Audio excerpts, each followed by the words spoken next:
আসসালামু আলাইকুম। এর আগের ভিডিওতে আপনাদের দেখাইছিলাম যে সূর্যমুখী ফুলটা অনেক সুন্দর ছিল, তো এখন সুন্দর নেই।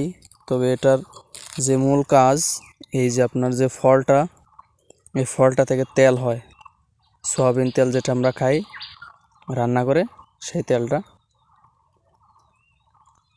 এটাই অবস্থা গেছে, আরও বড় হবে ফলটা। এই যে আরও ফলগুলো আমি দেখানোর চেষ্টা করতেছি।